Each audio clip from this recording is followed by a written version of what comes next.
Hello everyone, welcome back to the channel. तो आज की इस वीडियो से हम इस नए सीरीज को स्टार्ट करने वाले, जहां हम कॉमर्स स्ट्रीम के हर एक subject, business study, accountancy, economics और एंटरप्रेन्योरशिप, और या फिर हिंदी और इंग्लिश, इन सभी सब्जेक्ट के इम्पॉर्टेंट ऑब्जेक्टिव क्वेश्चन और सब्जेक्टिव क्वेश्चन जो आपके बोर्ड के एग्जाम में पूछे जाने वाले, उन सभी क्वेश्चंस को हम इस सीरीज में कवर करने वाले हैं। तो ये हमारी फर्स्ट वीडियो है और इस वीडियो में हम 2021 के क्वेश्चन पेपर को सॉल्व करने वाले हैं। यहाँ हम कंप्लीट 100 ऑब्जेक्टिव क्वेश्चंस को सॉल्व करेंगे और वो आंसर जो बोर्ड के द्वारा पब्लिश किए गए थे, उन सभी आंसर्स को हम इस वीडियो में देखने वाले हैं। ठीक है, तो बिना टाइम वेस्ट किए अब हम इस क्वेश्चन की सीरीज को स्टार्ट करते हैं। और क्वेश्चन की सीरीज को स्टार्ट करने से पहले मैं आपको बता दूं कि अगर आप इस सीरीज को स्टार्ट से एंड तक फॉलो करते हो तो एग्जाम में ऐसा कोई भी क्वेश्चन नहीं हो सकता जो आप सॉल्व ना कर पाओ। ठीक है, तो स्टार्ट करते हैं हम इस सीरीज को। और इन सभी क्वेश्चन को मेरे आंसर करने से पहले आप लोग खुद आंसर करने की कोशिश करना और सबसे लास्ट में कमेंट बॉक्स में आंसर करना कि 100 में से आप कितने मार्क्स सिक्योर कर पाए। तो क्वेश्चन नंबर फर्स्ट है, वैज्ञानिक प्रबंध में उत्पादन होता है, production in scientific management is. तो साइंटिफिक मैनेजमेंट क्या होता है और इसके फादर किन्हें कहा जाता था? The father of scientific management is F.W. Taylor, यानी कि फ्रेडरिक विस्लो टेलर। इन्होंने कहा था मैनेजमेंट कोई थंब रूल नहीं है, बल्कि हम साइंटिफिक डिसीजन लेकर इसकी प्रोडक्टिविटी को बढ़ा सकते हैं। तो क्वेश्चन नंबर फर्स्ट का आंसर क्या हो जाएगा? वैज्ञानिक प्रबंध में उत्पादन अधिकतम होता है, दैट इज मैक्सिमम होता है। तो इस चैप्टर को मैंने ऑलरेडी कवर कर रखा है। 1 घंटे 23 मिनट की वीडियो में मैंने कंप्लीट चैप्टर को कवर कर लिया था और हर एक पॉइंट को मैंने ट्रिक के साथ याद किया था, याद करवाया था। तो उस वीडियो को देख लेना, इस चैप्टर से रिलेटेड सारे क्वेश्चन आपके ऐसे ही सॉल्व हो जाएंगे। ठीक है, तो इस वीडियो में हम बस आंसर्स को कवर करने वाले हैं, हम ज़्यादा क्वेश्चंस को एक्सप्लेन नहीं करेंगे डिटेल में। ठीक है, तो देखो अब क्वेश्चन नंबर सेकंड है, नई आर्थिक नीति के प्रमुख अंग है। Main component of new economic policy is. तो नई इकोनॉमिक पॉलिसी के 3 मेन कंपोनेंट कौन कौन से थे? LPG, यानी कि लिबरलाइजेशन, प्राइवेटाइजेशन एंड ग्लोबलाइजेशन। तो इस क्वेश्चन का आंसर क्या हो जाएगा? उदारीकरण, निजीकरण और वैश्वीकरण, ये सभी आर्थिक नीति के प्रमुख अंग है, that is option number D. अब क्वेश्चन नंबर थर्ड, तो प्लानिंग अल्पकालीन, मध्यकालीन, दीर्घकालीन, तीनों अवधि के लिए होता है। तो इस क्वेश्चन का आंसर हो जाएगा ऑप्शन नंबर डी, यानी कि फॉर ऑल टर्म। अब क्वेश्चन नंबर 4 है, नियोजन भविष्य को पकड़ने के लिए बनाया गया पिंजड़ा है। यह कथन है, a plan is a trap to capture the future, this statement is of. तो ये तो एक स्टेटमेंट है और इसे आपको रटने की जरूरत पड़ेगी। इस क्वेश्चन का आंसर हो जाएगा ऑप्शन नंबर सी, यानी कि एलन। एलन ने कहा था प्लान एक ऐसा ट्रैप है जिसे हम यूज करते हैं फ्यूचर को पकड़ने के लिए, उसे कैप्चर करने के लिए। ठीक है, तो इसका आंसर हो जाएगा ऑप्शन नंबर सी। वैसे अपने टाइम मैंने इसे इस तरह से याद किया था कि किसी एलियन को कैप्चर करने के लिए हमने ट्रैप बिछाया है। तो इस तरह से छोटे मोटे ट्रिक से आप इसे याद कर सकते हो। अब क्वेश्चन नंबर 5 है, जॉर्ज आर टेरी के अनुसार नियोजन के प्रकार हैं। According to George R Terry the types of planning are. तो जॉर्ज आर टेरी के अनुसार टोटल 4 टाइप ऑफ प्लानिंग है, यानी कि प्लानिंग की टोटल 4 टाइप है। तो इस क्वेश्चन का आंसर हो जाएगा ऑप्शन नंबर सी, यानी कि 4। जॉर्ज आर टेरी के अनुसार नियोजन के 4 प्रकार है। अब क्वेश्चन नंबर 6 है, नियोजन सभी प्रबंधकीय क्रियाओं का होता है। For all the managerial activities planning is. तो देखो प्लानिंग हमें किसी भी मैनेजरियल एक्टिविटी के स्टार्टिंग और एंडिंग दोनों के लिए ज़रूरी है। प्लानिंग स्टार्ट में हम करते हैं कि हमें किस तरह से आने वाले कार्यों को करना है, और सबसे लास्ट में हम अपने प्लानिंग से एक्चुअल परफॉर्मेंस को कंपेयर करते हैं। यानी कि हम देख रहे हैं नियोजन सभी प्रबंधकीय क्रियाओं का प्रारंभ तथा अंत दोनों है। तो इस क्वेश्चन का आंसर हो जाएगा ऑप्शन नंबर सी, यानी कि बिगिनिंग एंड एंड बोथ। अब 7 नंबर क्वेश्चन है, एक अच्छी योजना होती है, अ गुड प्लान इज। तो एक अच्छा प्लान ना ही ज़्यादा महंगा होता है, ना ही ज़्यादा समय लेने वाला होता है, और ना ही ज़्यादा संकीर्ण होता है, बल्कि वैसा प्लान जो चेंजिंग एनवायरनमेंट के अकॉर्डिंग ढल जाए, उसे हम चेंज कर सके, वो सबसे बेस्ट प्लान होता है। तो इस क्वेश्चन का आंसर क्या हो जाएगा? क्वेश्चन नंबर 7 का आंसर हो जाएगा a good plan is flexible, यानी कि एक अच्छी योजना लोचपूर्ण होती है। अब 8 नंबर क्वेश्चन है, संगठन प्रक्रिया में निहित है, ऑर्गेनाइजेशन प्रोसेस इन्वॉल्व। तो ऑप्शन ए है grouping of identical work, option B है division of work, option C है assigning work to appropriate persons, and option D all of this. तो आपको पता होगा planning, organising, staffing, directing and controlling, ये सारे मैनेजमेंट के फंक्शन हैं। और ऑर्गेनाइजिंग में हम ये सारे कार्य, यानी कि समान कार्यों का समूहीकरण, कार्य का विभाजन और उपयुक्त व्यक्तियों को कार्य सौंपा जाना, ये तीनों कार्य हम संगठन प्रक्रिया के अंदर करते हैं। तो इस क्वेश्चन का आंसर हो जाएगा ऑप्शन नंबर डी, यानी कि इनमें से सभी, that is all of this. अब 9 नंबर क्वेश्चन है, अब क्वेश्चन नंबर 9 है, डैश में अनुशासन नहीं है, there is no discipline in. तो देखो ऑर्गेनाइजेशन हमने देखा था दो टाइप के होते हैं, फॉर्मल और इनफॉर्मल। फॉर्मल में हर एक टाइप के रूल्स और रेगुलेशन जो ऑर्गेनाइजेशन के द्वारा सेट किए गए हैं उन सभी को फॉलो करना होता है, और यहाँ हम एक स्केलर चेन को भी फॉलो करते हैं। लेकिन अगर हम इनफॉर्मल ऑर्गेनाइजेशन को देखें तो इनफॉर्मल ऑर्गेनाइजेशन में किसी भी टाइप के रूल्स रेगुलेशंस, स्केलर चेन, इन सभी को फॉलो नहीं किया जाता, बल्कि जितने भी वर्कर्स होते हैं वे सारे इस इनफॉर्मल ऑर्गेनाइजेशन को खुद से क्रिएट करते हैं, एक ऐसा एनवायरनमेंट क्रिएट करते हैं। तो इनफॉर्मल ऑर्गेनाइजेशन में किसी भी टाइप का डिसिप्लिन नहीं होता। तो इस क्वेश्चन का आंसर हो जाएगा ऑप्शन नंबर डी, यानी कि अनौपचारिक संगठन में अनुशासन नहीं होता है। अब 10 नंबर क्वेश्चन है, डैश में पक्षपात नहीं होता है, देयर इज नो पार्शियलिटी इन। तो ऑप्शन फर्स्ट है फॉर्मल ऑर्गेनाइजेशन, ऑप्शन बी है इनफॉर्मल ऑर्गेनाइजेशन, ऑप्शन सी है डिविजनल ऑर्गेनाइजेशन, और ऑप्शन डी है फंक्शनल ऑर्गेनाइजेशन। तो फॉर्मल ऑर्गेनाइजेशन में जैसा कि मैंने आपको पहले ही बता दिया, हर एक टाइप के रूल्स और रेगुलेशन को फॉलो किया जाता है, इसलिए जो भी ऑर्गेनाइजेशन के द्वारा सेट किए गए रूल्स हैं उन सभी को हम फॉलो करते हैं। तो यहाँ किसी भी तरह का पक्षपात नहीं होता। तो क्वेश्चन नंबर 10 का आंसर हो जाएगा ऑप्शन नंबर ए, यानी कि औपचारिक संगठन में पक्षपात नहीं होता है। अब 11 नंबर क्वेश्चन है, केंद्रीकरण से तात्पर्य होता है, सेंट्रलाइजेशन रिफर्स टू। तो मैंने आपको बताया था दो तरह के टर्म्स, सेंट्रलाइजेशन और डिसेंट्रलाइजेशन। सेंट्रलाइजेशन क्या होता है और डिसेंट्रलाइजेशन क्या होता है ये आपको अच्छे से पता होगा, अगर नहीं पता तो अब पता चलेगा। ऑप्शन फर्स्ट है retention of decision making authority, यानी कि निर्णय लेने में अधिकारों को सुरक्षित रखना। ऑप्शन बी है dispersal of decision making authority, यानी कि निर्णय लेने के अधिकारों का बिखराव करना। प्रभागों का लाभ केंद्र बनाना, यानी कि creating division as profit centres. Option D है ओपनिंग न्यू सेंटर और ब्रांचेज, यानी कि नए केंद्रों अथवा शाखाओं का खोलना। तो देखो जब हमने सेंट्रलाइजेशन और डिसेंट्रलाइजेशन पढ़ा था तो हमने देखा था सेंट्रलाइजेशन में जो ओवरऑल कंट्रोल होता है, जो पावर होता है, वो बस अपर डिपार्टमेंट यानी कि जो टॉप लेवल के डिपार्टमेंट है वह उनके पास होता है। वही जब हम डिसेंट्रलाइजेशन करते हैं तो वहाँ पे हम वर्कर को भी कुछ पावर देते हैं। तो सेंट्रलाइजेशन रिफर टू निर्णय लेने में अधिकारों को सुरक्षित रखना, यानी कि अब जो टॉप लेवल के मैनेजर हैं बस वही निर्णय ले सकते हैं, वही वर्कर को ज़्यादा पावर लेने की अथॉरिटी नहीं दी गई। तो क्वेश्चन नंबर 11 का आंसर क्या हो जाएगा? क्वेश्चन नंबर 11 का आंसर हो जाएगा ऑप्शन नंबर ए, यानी कि retention of decision making authority. इन सभी को मैंने सेकंड चैप्टर में कवर कर लिया था।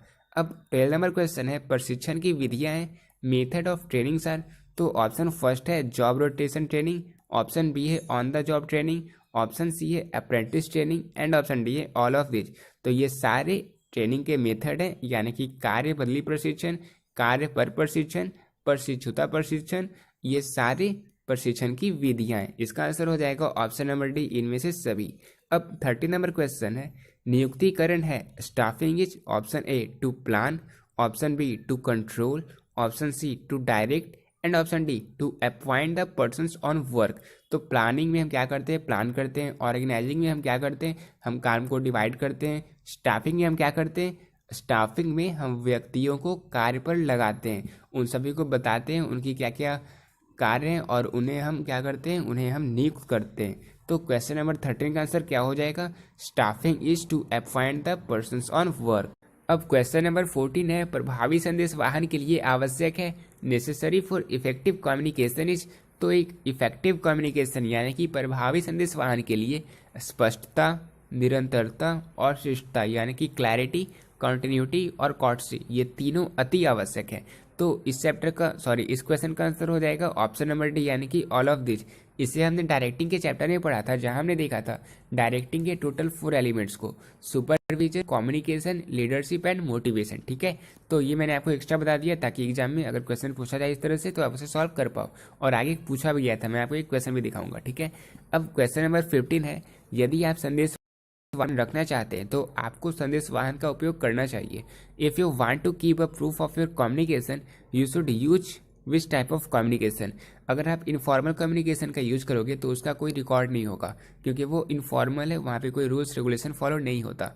अगर आप वर्बल का यूज़ करोगे तो वर्बल एक तरह का कोई रिटन रिकॉर्ड नहीं होगा आपके पास। लेकिन अगर आप फॉर्मल कम्युनिकेशन का यूज़ करोगे तो वहाँ आपका रिटन रिकॉर्ड होगा एक सिग्नेचर के साथ। तो इसलिए जब भी आपको अपने कम्युनिकेशन का एक प्रूफ रखना हो तो उस केस में आप फॉर्मल कम्युनिकेशन का ही यूज़ करो। वहाँ आप हर एक तरह के रूल्स रेगुलेशन को फॉलो करते हो और आपके पास एक रिटन रिकॉर्ड ही मिल जाता है जिसे आप कोर्ट में जाकर ले सकते हो। ठीक है, तो इस तरह से क्वेश्चन नंबर 15 का आंसर हो जाएगा ऑप्शन नंबर बी, यानी कि फॉर्मल, दैट इज औपचारिक।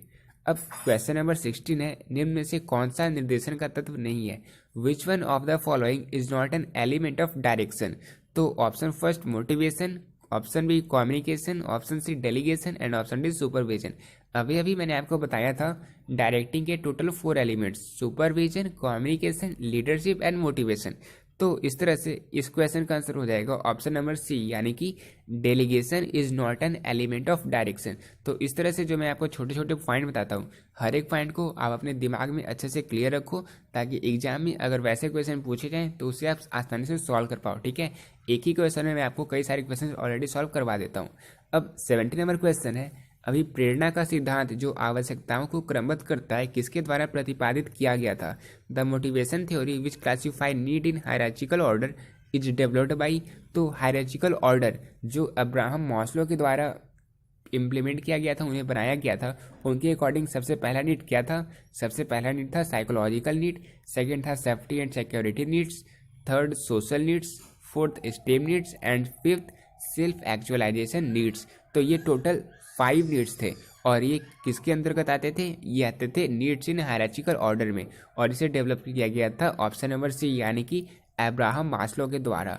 तो क्वेश्चन नंबर 17 का आंसर हो जाएगा ऑप्शन नंबर सी, यानी कि अब्राहम मास्लो। और इसके सब्जेक्टिव क्वेश्चन है, मैं इस सारे क्वेश्चंस को कवर करूंगा, जहां मैं इनके कंप्लीट हायरार्चिकल नीड्स को कवर करूंगा। ठीक है, तो अभी जब मैं ऑब्जेक्टिव करवा रहा हूं तो अभी आप बस ऑब्जेक्टिव पर फोकस करो, जब मैं सब्जेक्टिव करवाऊंगा तो आप सब्जेक्टिव पर फोकस करना, फिर एग्जाम के टाइम आप अपने आंसर राइटिंग पर फोकस करना, और रिजल्ट में आप बस टॉपर की लिस्ट में फोकस करना, क्योंकि वहीं पे आपका रिजल्ट होगा। ठीक है, देखो अब 18 नंबर क्वेश्चन है, निम्न में से कौन सा वित्तीय प्रोत्साहन है।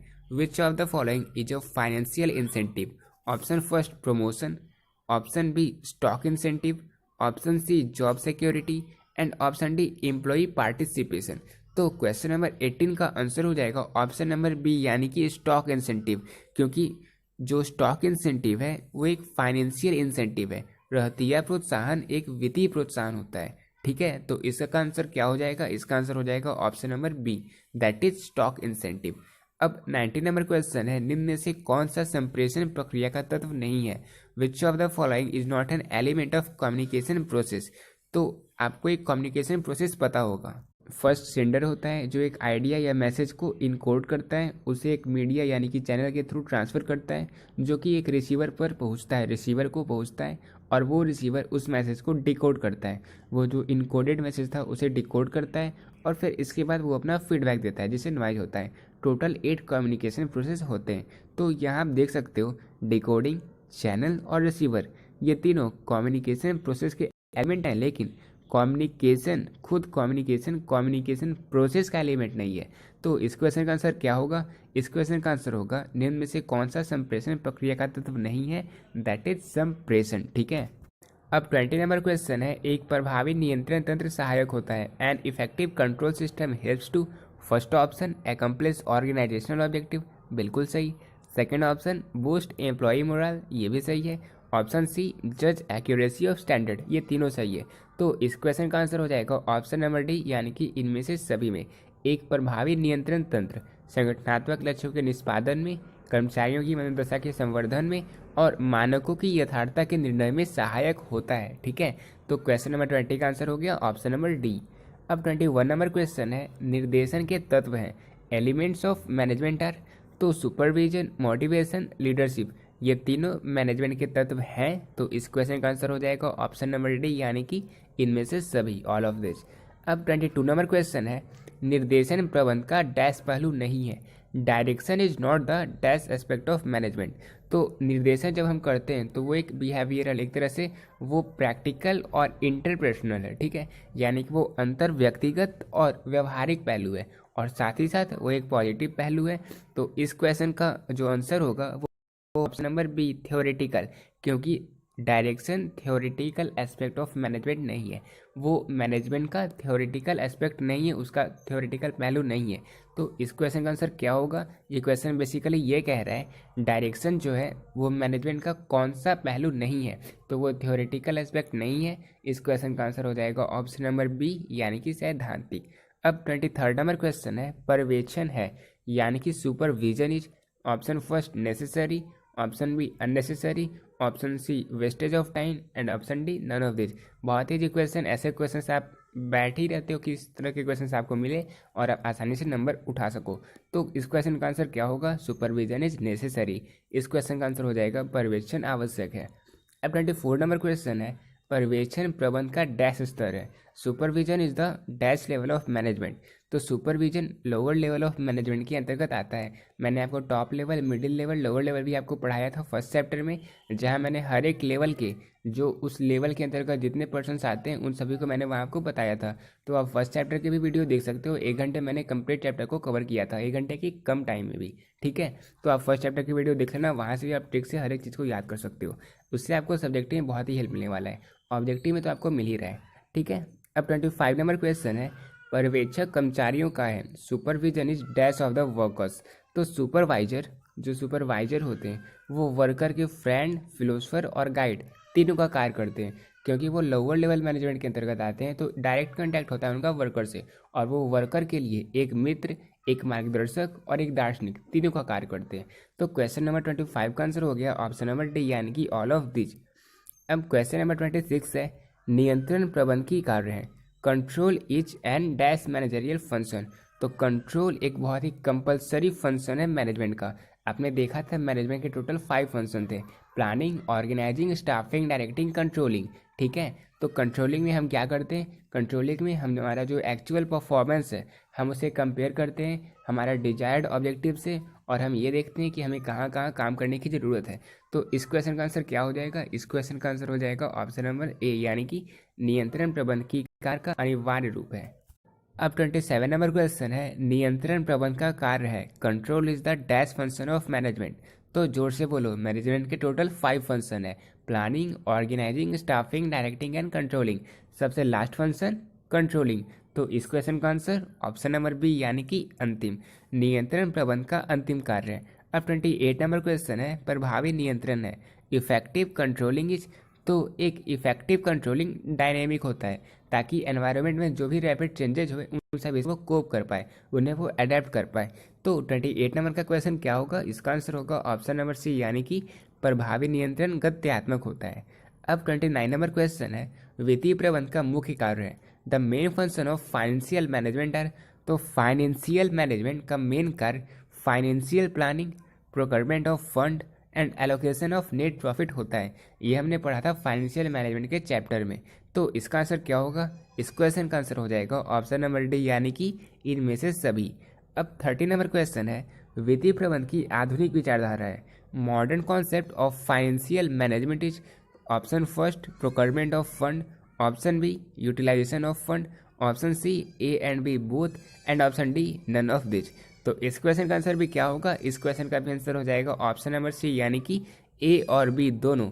कोषों को प्राप्त करना और कोषों का उपयोग करना, ये वित्तीय प्रबंध की आधुनिक विचार। अब 31 नंबर क्वेश्चन है निम्न में से कौन सा प्रबंध के सिद्धांत का महत्व नहीं है? Which one of the following is not the importance of principle of management? First option increase in efficiency, second option initiative, third optimum utilisation of resources and option D none of this. तो इस question का answer होगा option number A यानी कि increase in efficiency. ठीक है, और ये क्वेश्चन आप एनसीईआरटी के बुक में भी देख सकते हो। इसका आंसर होगा ऑप्शन नंबर ए यानी कि कार्य कुशलता में वृद्धि। और जितने भी आंसर मैं इस वीडियो में आपको बता रहा हूँ ये सारे खुद बिहार बोर्ड के द्वारा पब्लिश किए गए हैं, इसलिए आपको कहीं भी किसी भी क्वेश्चन में डाउट में नहीं रहना कि इस क्वेश्चन का आंसर यही होगा या कुछ और होगा। जो भी आंसर मैं आपको बता रहा हूँ सारे खुद बिहार बोर्ड के द्वारा पब्लिश किए गए हैं, ये ऑफिशियल आंसर किए हैं जो बिहार बोर्ड की तरह पब्लिश किए गए हैं। ठीक है, तो अब आप डाउट में नहीं रहना, जितने क्वेश्चन मैं आपको बता रहा हूँ उनकी आंसर बिल्कुल करेक्ट है, 100% ऑथेंटिक है। ठीक है, 32 नंबर क्वेश्चन है हेनरी फयोल थे एक। Henry Fayol was. तो हेनरी फयोल कौन थे? हेनरी फेवल एक माइनिंग इंजीनियर थे। ये बात मैंने आपको बहुत बार बताया था जब मैंने आपको सेकंड चैप्टर को पढ़ाया था। तो इस क्वेश्चन का आंसर क्या हो जाएगा? इस क्वेश्चन का आंसर हो जाएगा ऑप्शन नंबर बी, यानी कि हेनरी फेवल एक खनन इंजीनियर थे। अब 33 नंबर क्वेश्चन है, निम्नलिखित में से कौन सा व्यावसायिक वातावरण का लक्षण नहीं है? Which of the following does not characterise the business environment? First option uncertainty, second employees, third relativity, fourth complexity. तो यहाँ आप देख सकते हो बिजनेस एनवायरमेंट, एम्प्लॉयज जो है, जो हमारे कर्मचारी हैं, वो व्यावसायिक वातावरण के लक्षण नहीं होते हैं। ठीक है, तो इसका आंसर क्या होगा? इसका आंसर होगा ऑप्शन नंबर बी, यानी कि कर्मचारी। बिकॉज अनिश्चितता, संबद्धता और झंझट, ये तीनों व्यावसायिक वातावरण के लक्षण होते हैं, ये उनके कैरेक्टर होते हैं। ठीक है, अब 34 नंबर क्वेश्चन है, सामाजिक वातावरण का निम्नलिखित में से कौन सा उदाहरण है? Which of the following is an example of social environment? तो फर्स्ट ऑप्शन है money supply in the economy, consumer protection act, the constitution of the country, and option D composition of family. तो इस question का answer होगा option number D, यानी कि परिवार की संरचना। सामाजिक वातावरण का एक उदाहरण परिवार की संरचना है। ठीक है, अब 35 नंबर क्वेश्चन है, नियोजन है। प्लानिंग इज, तो प्लानिंग होता है गोल ओरिएंटेड, प्लानिंग होता है ऑब्जेक्टिव ओरिएंटेड, और प्लानिंग होता है एक मेंटल प्रोसेस। ये सारे इसके फीचर हैं जो मैंने आपको शायद बताया भी था। तो इसका आंसर हो जाएगा ऑप्शन नंबर डी, यानी कि इनमें से सभी। अब 36 नंबर क्वेश्चन है, नियोजन प्रबंध का डैश चरण है। The planning is the dash step of management. तो planning is the first step of management. तो इस क्वेश्चन का आंसर क्या होगा? इस क्वेश्चन का आंसर हो जाएगा ऑप्शन नंबर ए, यानी कि नियोजन प्रबंध का प्रथम चरण है। अब 37 नंबर क्वेश्चन है, बड़े आकार वाले उपक्रम में भारार्पण होता है। In a very large size enterprise delegation is, तो उस तरह के ऑर्गेनाइजेशन में जहाँ बहुत ही लार्ज साइज के होते हैं, वहाँ डेलीगेशन जो है वो कंपलसरी होता है, वो अनिवार्य होता है। ठीक है, और डेलीगेशन क्या होता है? डेलीगेशन का मतलब वो हुआ जब हम डिसेंट्रलाइजेशन करते हैं तो हम क्या करते हैं, जितने भी हमारी अथॉरिटी है सभी को डेलीगेट कर देते हैं। सभी को अलग अलग जो वर्कर नहीं, जो हमारे मैनेजर हैं अलग अलग डिपार्टमेंट के, उन सभी को हम वहाँ पे क्या करते हैं, उन्हें कुछ अथॉरिटी देते हैं, कुछ पावर देते हैं। तो वो कहलाता है डेलीगेशन ऑफ अथॉरिटी। ठीक है, तो इसका आंसर क्या होगा? इसका आंसर हो जाएगा ऑप्शन नंबर सी, यानी कि अनिवार्य। अब 38 नंबर क्वेश्चन है, प्रभावशाली अधिकार हस्तांतरण के लिए उत्तरदायित्व के साथ होना अति आवश्यक है। For delegation to be effective it is essential that responsibility is accompanied with necessary. तो देखो, अगर हम डेलीगेशन कर रहे हैं तो एक इफेक्टिव डेलीगेशन के लिए अगर हम किसी पर्सन को उसे कुछ रिस्पॉन्सिबिलिटी दे रहे हैं तो उस अकॉर्डिंग हमें उसकी अथॉरिटी भी देनी पड़ेगी। अथॉरिटी का क्या मतलब हुआ? अथॉरिटी का मतलब हुआ कि उसे हम कुछ डिसीजन लेने के लिए हम उसे कुछ राइट्स भी दें, जिससे वो डिसीजन ले सके और इस तरह से वो अपनी रिस्पॉन्सिबिलिटी को फुलफिल कर पाए। तो ये इंपॉर्टेंट है। क्या इंपॉर्टेंट है? अथॉरिटी बेस्ड ऑन उसकी रिस्पॉन्सिबिलिटी। तो इसका आंसर क्या हो जाएगा? इसका आंसर हो जाएगा ऑप्शन नंबर ए, यानी कि अथॉरिटी, दैट इज अधिकार। अब क्वेश्चन नंबर 39 है, निम्नलिखित में से कौन सा श्रृंखला सोपान का अनुकरण नहीं करता? विच of the following does not follow the scalar chain? देखो, ये सारे ऐसे क्वेश्चन हैं जो वापस से घूम फिर कर आए हैं। पहले ही मैंने तो इनफॉर्मल ऑर्गेनाइजेशन और फॉर्मल ऑर्गेनाइजेशन, इनके दो क्वेश्चन को सॉल्व कर लिया था। अब वापस से ये क्वेश्चन आई है हमें 1 मार्क्स और दिलवाने के लिए। इसका आंसर क्या होगा? इसका आंसर होगा informal organisation. Because informal organisation किसी भी टाइप के रूल्स रेगुलेशन स्केलर चैन को फॉलो नहीं करता। ठीक है, इसका आंसर हो गया ऑप्शन नंबर डी। अब 40 नंबर क्वेश्चन है, एक लंबा ढांचा होता है, a tall structure has a, तो इसका आंसर क्या होगा? इसका आंसर हो जाएगा ऑप्शन नंबर ए, यानी कि narrow span of management, that is प्रबंध की सिकुड़ी हुई श्रृंखला एक लंबा ढांचा होता है। अब 41 नंबर क्वेश्चन है, coordination is, option first voluntary, necessary, unnecessary, wastage of time. तो ये क्वेश्चन एक ऐसा क्वेश्चन है जो एग्जाम में 1 से 2 बार छोड़कर लगभग हर साल ये क्वेश्चन पूछा ही जाता है। इनफैक्ट अगर आने वाले 4 सालों में अगर आप यूपीएससी टॉपर ही बन जाओगे तो उस साल भी आप याद करके बिहार बोर्ड के बीएसटी के क्वेश्चन पेपर को देखना, ये क्वेश्चन में भी आपको उस साल ही मिल जाए। मतलब ये क्वेश्चन जो है एग्जाम में लगभग हर साल ही पूछा जाता है। पिछले साल ही पूछा गया था और पिछले के पिछले साल ही पूछा गया था। कोऑर्डिनेशन इज नेसेसरी, यानी कि समन्वय आवश्यक है। अब 42 नंबर क्वेश्चन है, समन्वय स्थापित किया जाता है। Coordination is established, option first between groups, option B between departments, option C between management and workers, and option D all of this. तो जो समन्वय होता है वो ग्रुप्स, डिपार्टमेंट्स और मैनेजमेंट और वर्कर्स इन दोनों के बीच में स्थापित किया जाता है। तो इसका आंसर क्या हो जाएगा? इसका आंसर हो जाएगा ऑप्शन नंबर डी, यानी कि इनमें से सभी। अब 43 नंबर क्वेश्चन है, कौन से प्रबंध का कार्य नहीं है which is not a function of management? तो planning, staffing and controlling, this all are the function of management, यानी कि इसका आंसर क्या होगा? इसका आंसर होगा ऑप्शन नंबर सी, सहयोग प्रबंध का कार्य नहीं है। फिर 44 नंबर क्वेश्चन है, प्रबंध एक मैनेजमेंट इज, तो मैनेजमेंट एक आर्ट और साइंस यानी कि कला और विज्ञान दोनों है। तो इस क्वेश्चन का आंसर हो जाएगा ऑप्शन नंबर सी, यानी कि बोथ आर्ट एंड साइंस। ये फर्स्ट चैप्टर के क्वेश्चन है और फर्स्ट चैप्टर को मैंने ऑलरेडी कवर कर रखा है। आप फर्स्ट चैप्टर की वीडियो देख लेना, वहाँ से आपके सारे क्वेश्चन सॉल्व हो जाएंगे। ठीक है। अब 45 नंबर क्वेश्चन है, निम्न में से कौन सा प्रबंध का उद्देश्य नहीं है? Which of the following is not an objective of management? तो एक मैनेजमेंट की ऑब्जेक्टिव होती है प्रॉफिट अर्न करना, एम्प्लॉयमेंट प्रोवाइड करना और साथ ही साथ ऑर्गेनाइजेशन का ग्रोथ करना, लेकिन नीति निर्धारण करने का कार्य किसी भी प्रबंध का उद्देश्य नहीं होता। तो क्वेश्चन नंबर 45 का आंसर होगा option number D, that is policy making. अब 46 नंबर क्वेश्चन है, वैज्ञानिक प्रबंध से श्रमिकों के कार्य के घंटों में होती है by scientific management working hours of worker. तो साइंटिफिक मैनेजमेंट से जो वर्कर्स के वर्किंग आवर होते हैं, यानी कि वर्कर जितने घंटे कार्य करते हैं वो कम होते हैं। वो क्या होते हैं? उनमें कमी आती है। तो क्वेश्चन नंबर 46 का आंसर हो जाएगा ऑप्शन नंबर बी, यानी कि कमी। ये सारे बहुत ही इजी क्वेश्चन है। अब 47 नंबर क्वेश्चन है, हेनरी फयोल के प्रबंध के सिद्धांत हैं। Henri Fayol principle of management are, तो हेनरी फयोल के टोटल 14 प्रिंसिपल्स ऑफ मैनेजमेंट थे। उन सभी को मैंने आपको बताया था ट्रिक के साथ, तो उसे आप देख सकते हो। सेकंड चैप्टर का ये क्वेश्चन है। तो इसका आंसर क्या होगा? इसका आंसर हो जाएगा ऑप्शन नंबर सी। अब क्वेश्चन नंबर 48 है, हेनरी फयोल का जन्म हुआ था। Henry Fayol was born in, तो हेनरी फयोल का जन्म फ्रांस में हुआ था। तो इस क्वेश्चन का आंसर हो जाएगा ऑप्शन नंबर बी, यानी कि फ्रांस में। देखो चैप्टर नंबर फर्स्ट और चैप्टर नंबर सेकंड, इससे बहुत ही सारे ऑब्जेक्टिव और बहुत ही सब्जेक्टिव क्वेश्चन पूछे जाते हैं। अगर ये दोनों चैप्टर आपके कवर हैं तो आप एग्जाम में मिनिमम पासिंग मार्क्स आसानी से ले आओगे। अगर आपने कुछ नहीं पढ़ा तो आप अगर बस उन 2 चैप्टर्स की वीडियो भी देख लोगे तो आप 33 मार्क्स कितना भी कम कर लो, आप आसानी से सॉल्व कर ही लोगे। इसलिए उन 2 चैप्टर्स की वीडियो को आप लोग जरूर देख लेना। बाकी हर एक ऑब्जेक्टिव, हर एक सब्जेक्टिव आप सॉल्व कर लोगे अगर आप इस सीरीज को स्टार्ट से एंड तक फॉलो करते हो तो। अब 49 नंबर क्वेश्चन है, प्रबंध का सिद्धांत नहीं है which are not principles of management. तो देखो जब हमने प्रिंसिपल ऑफ मैनेजमेंट को पढ़ा था तो हमने इसके कैरेक्टर्स को देखा था।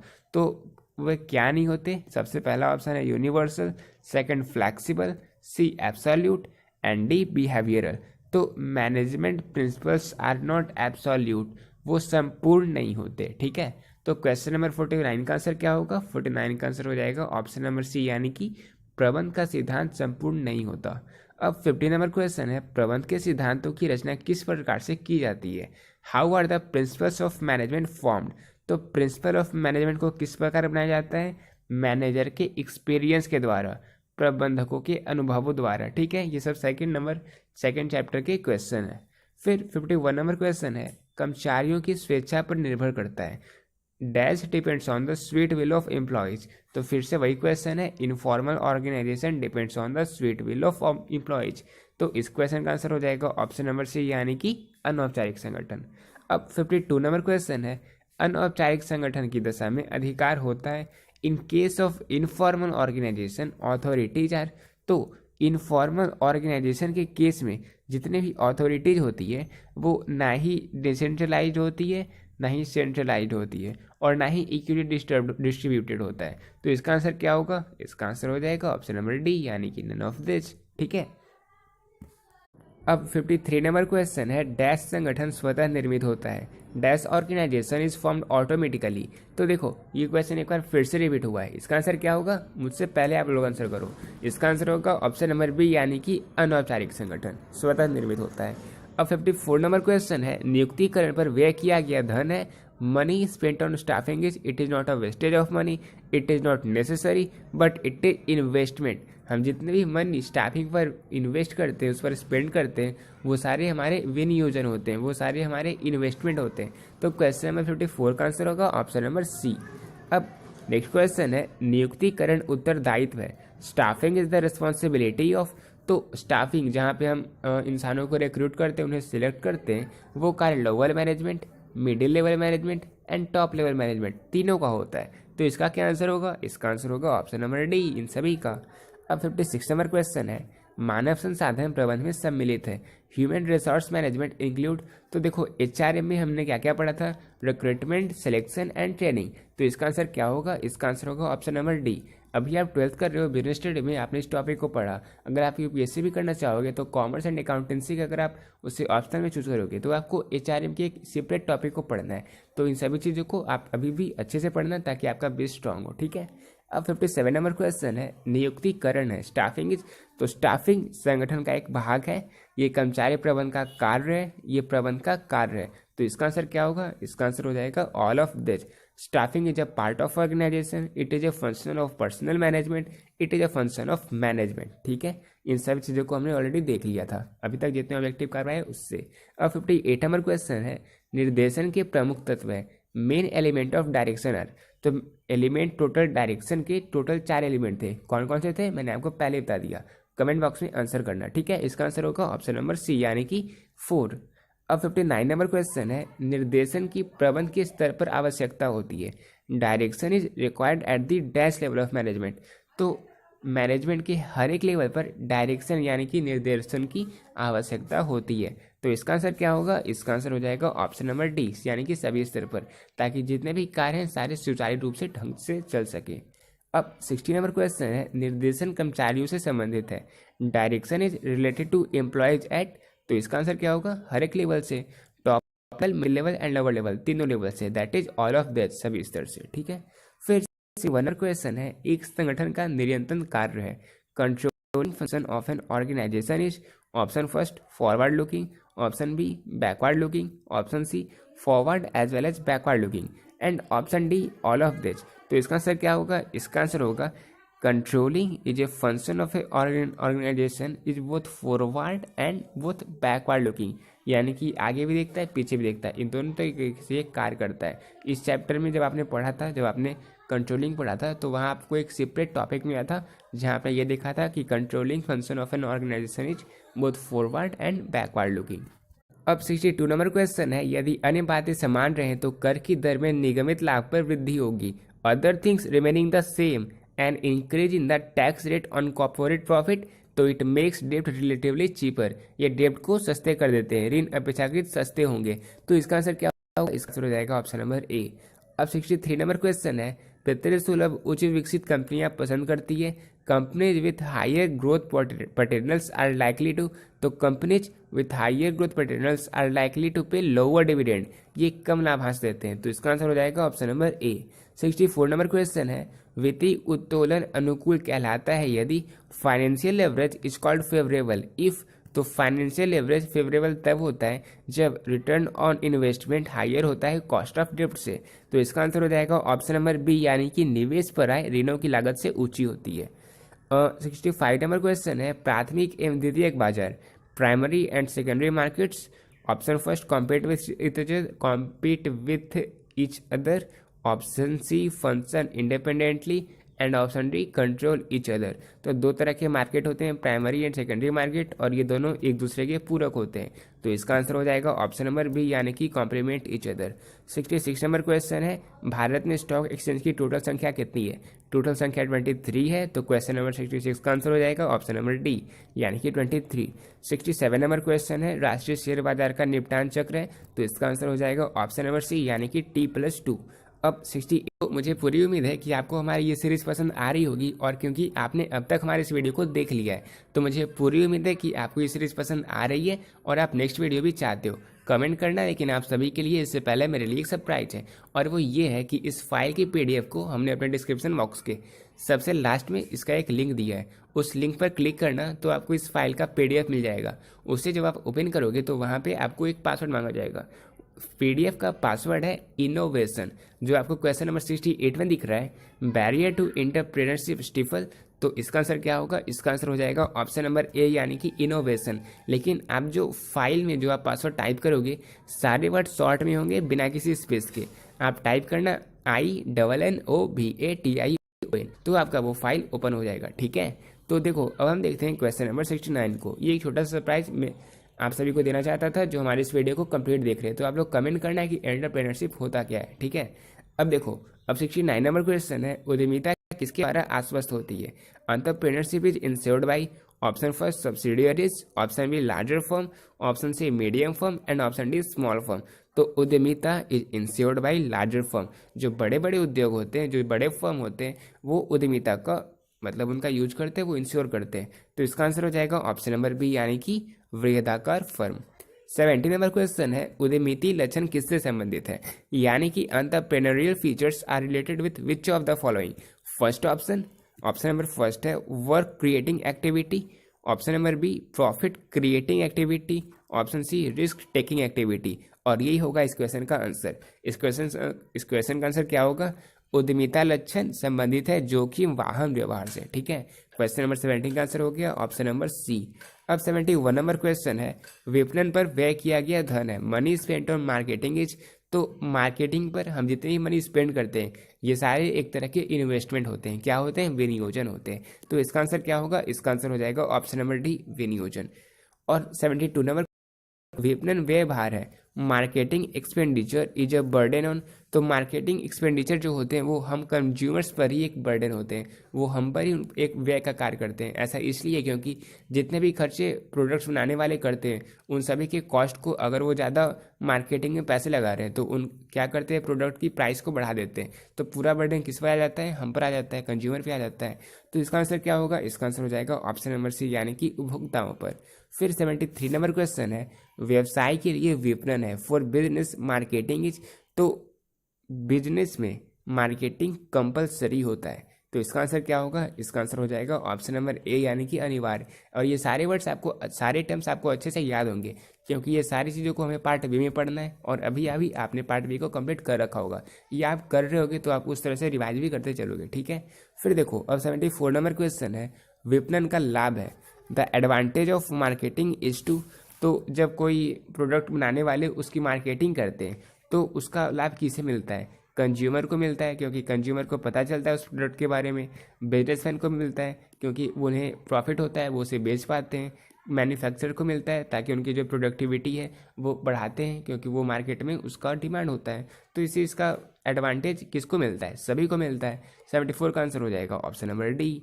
75 नंबर क्वेश्चन है विपणन अवधारणा है मार्केटिंग कॉन्सेप्ट इज। तो marketing concept is both production oriented, sales oriented and consumer oriented.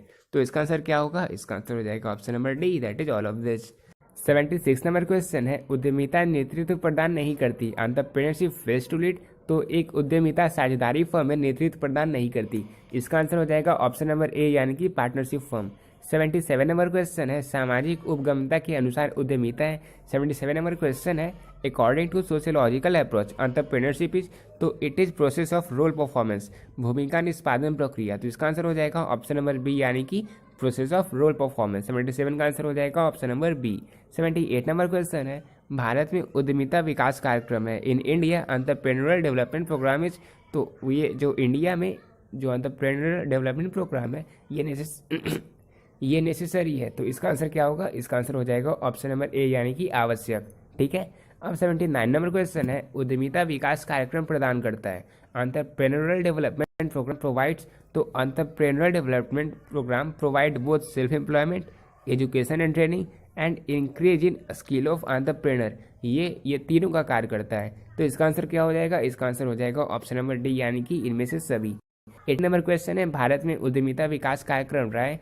तो भारत में उद्यमिता विकास कार्यक्रम रहा है, अब तक इम्प्रूवमेंट की जरूरत है, इसमें सुधार की आवश्यकता है। तो इसका क्या आंसर होगा? इसका आंसर हो जाएगा ऑप्शन नंबर सी यानी कि need of improvement. In India entrepreneurial development programme has been need of improvement. 81 number question है प्रशासन है एडमिनिस्ट्रेशन इज। तो administration is both art and science. तो इसका आंसर क्या होगा? इसका भी आंसर हो जाएगा ऑप्शन नंबर सी। फिर 82 नंबर क्वेश्चन है प्रबंध का सामाजिक उत्तरदायित्व है यानी कि the social responsibility of management is. तो एक मैनेजमेंट की सोशल रिस्पॉन्सिबिलिटी किसके किसकी तरफ होती है?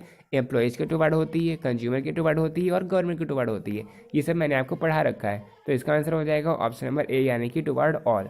83 नंबर क्वेश्चन है प्रबंध कला है management is an art of. तो management is an art of both for doing work oneself and taking work from others.